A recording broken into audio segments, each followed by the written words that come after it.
Pay স্কেলের সুবিধা ভোগ করবে 22 লাখ সরকারি কর্মচারী। সেই পে স্কেল বাস্তবায়নের দাবিতে আন্দোলন দিলে কিংবা একটা কর্মসূচি দিলে সেখানে 2000 কর্মচারীও উপস্থিত হয় না। সরকার এবং সরকারের নীতি নির্ধারক যারা আছেন তারা বুঝেন যে সরকারি কর্মচারীদের আন্দোলন আর তাদের দৌড় কতটা সেটা ওনারা বোঝে। ঢাকা শহরে ব্যাঙের ছাতার মতো সংগঠন, অনেক জাতীয় সংগঠন, ইন্টারন্যাশনাল সংগঠন, কই তারা? আজকে এই সরকার আসার পর পে স্কেলের দাবি নিয়ে বা পে স্কেল বাস্তবায়ন নিয়ে তাদের কারো কোনো বক্তব্য, তাদের কোনো কথা আপনারা শুনেছেন?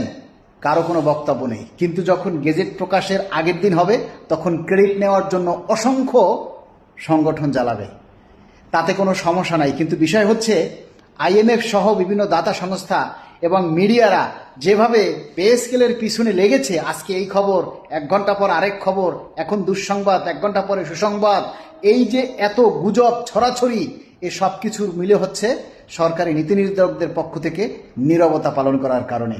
সরকারের পক্ষ থেকে শুধু মহান সংসদে পে স্কেলের ঘোষণা দেওয়া হয়েছে, কিন্তু তার পরবর্তীতে সেটা বাস্তবায়নের জন্য দ্রুত পদক্ষেপ নেই।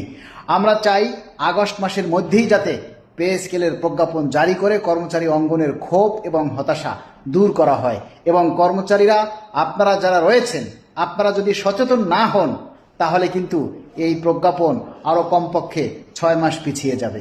আর আপনারা যদি সচেতন হন, আপনারা যদি সোচ্চার হন, তাহলে ইনশাল্লাহ আগস্ট মাসের মধ্যেই আমরা প্রজ্ঞাপনের দাবি বাস্তবায়ন করতে পারবো।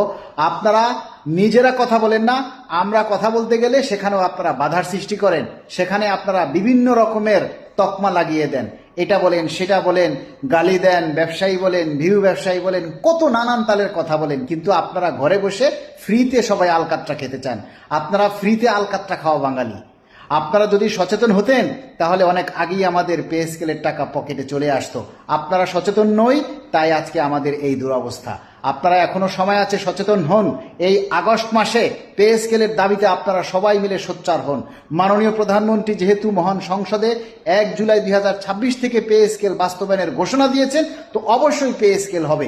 কিন্তু সেটার কালক্ষেপণ হচ্ছে, সচিব কমিটির সুপারিশ প্রণয়নে দেরি করছে, তারা বিভিন্ন চিন্তাভাবনা করছে, মিটিংয়ের পর মিটিং করছে, যার কারণে কর্মচারী অঙ্গনে হতাশা এবং ক্ষোভের সৃষ্টি হচ্ছে, যেটা এক সময় ফেটে পড়তে পারে রাজপথে। আমরা মাননীয় প্রধানমন্ত্রীকে বলতে চাই, মাননীয় প্রধানমন্ত্রী, আমরা শান্তিপ্রিয় সরকারি প্রজাতন্ত্রের কর্মচারী, আমরা কখনো আমাদের এই দাবি নিয়ে রাস্তায় নামতে চাই না। কিন্তু 22 লক্ষ পরিবার আপনার দিকে তাকিয়ে আছে। দয়া করে আমাদের দ্রুত প্রজ্ঞাপন জারির ব্যবস্থা করে দিন। পে স্কেল যেহেতু ঘোষণা দেওয়া হয়েছে, আজ হোক কাল হোক এটাকে বাস্তবায়ন করতেই হবে। তাহলে এত কাল বিলম্ব করে কি লাভ? শুধু শুধু দ্রব্যমূল্যের দাম বাড়ছে আর কর্মচারীদের হতাশা বাড়ছে। মাননীয় প্রধানমন্ত্রী, আপনিই পারেন এই হতাশা দূর করতে।